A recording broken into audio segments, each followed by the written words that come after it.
Okay, so this is our second to last set of rules, or second to last rule for exponents. Um, we're going to talk in this video about the power to a power rule. So with that said, let's go ahead and get started. Basically, two learning objectives. The first one is to be able to know and to use, right? Remember, this is just a working understanding of the power to a power rule. And then the second one is to simplify expressions with any combination of the rules so far. So it could be expression that's just the power to power rule, but it could be some mixture of other rules too, okay? So with that said, let's get started. So first of all, what does it mean to have power to a power? What does that phrase even mean? So let's take a look at a problem that has some numbers in it.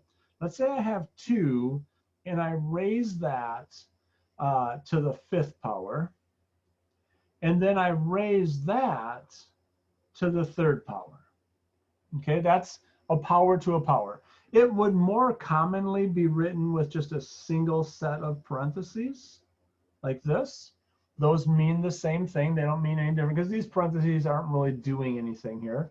They're just telling me 2 is what's being raised to the 5th power. Well, this tells me the same thing. Okay, so it's just two different ways of writing the same thing. But you can see I have an exponent, and then that power is being raised to some other power. I have another exponent tacked on top of that.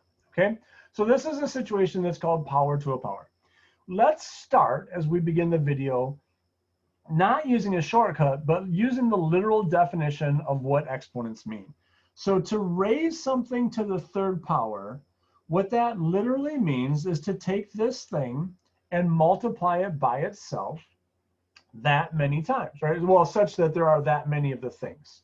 So this means I'm going to take 2 to the 5th, and I'm going to have 3 of them multiplied together. So this thing becomes a 2 to the 5th times a 2 to the 5th times a 2 to the 5th, right? So I have 3 2 to the 5ths multiplied together.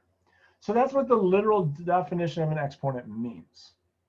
Okay, but this we know how to do. We've learned this. This is the product rule for exponents. This means that I've got 5 2's here, and I've got 5 more 2's. So if I had 5 and you give me 5 more, altogether I'm going to have 10.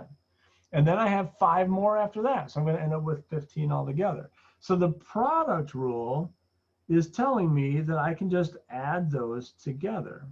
And we know that 5 plus 5 plus 5 equals 15. But I want you to recognize, though, before we jump too fast to the answer, I want you to recognize what we have here.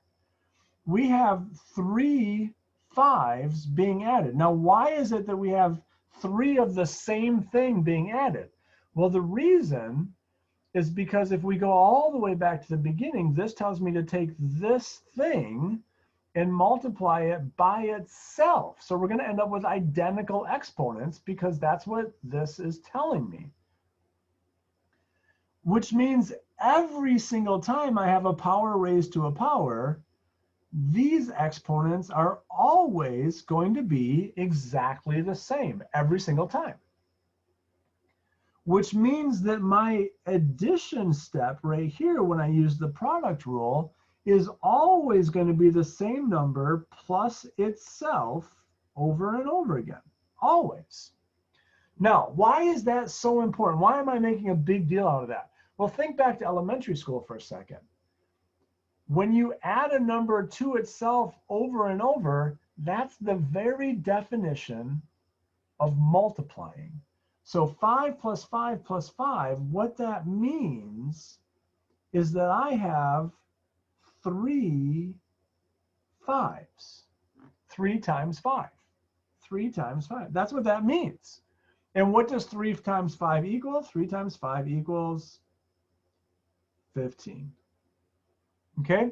So this becomes the power to a power rule. I have a power raised to the power. That means every single time I'm going to get 3 of these, or well, that many of these things. That means every single time I'm going to have that many identical exponents being added together. That means every single time I'm going to end up with the exponent here multiplied by the other exponent. And this is what the power to a power rule does, is it lets me make this jump and skip these steps in the middle. So the power to a power rule says, let's go ahead and write that right here, power to a power rule.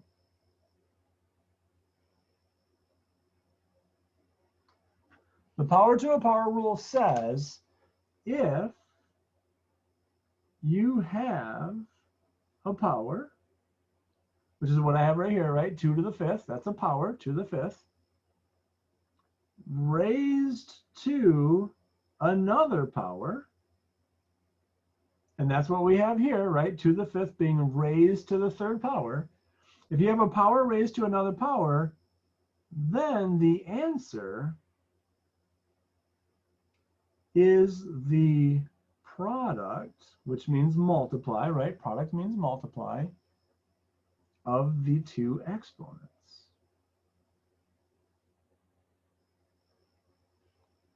There we go, 3 times 5, okay? There we go. So that is the power to a power rule. I've got a power raised to a power. All I have to do is just simply multiply the exponents together. Okay, now let's verify that real fast. So to verify that, I'm going to grab my calculator and I'm going to type in this expression and this expression, and just for funsies, I'll type in our final answer also. And let's verify that all 3 of them give us the exact same answer. So first I'm going to type in 2 to the 5th power raised to the 3rd power. So parentheses 2 caret 5 over arrow parentheses caret 3. Okay, so there's my 2 to the 5th power to the 3rd power. That answer is 32,768.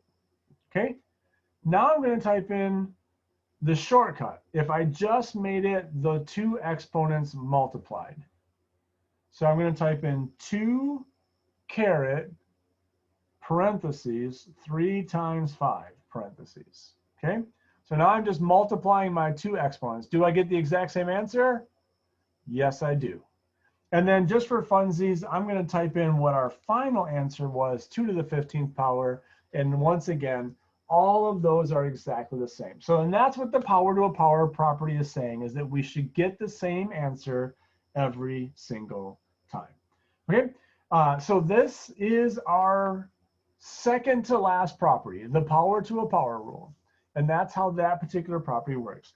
Let's do one more quick example in this video where we work with a variable and we mix some other rules into it also.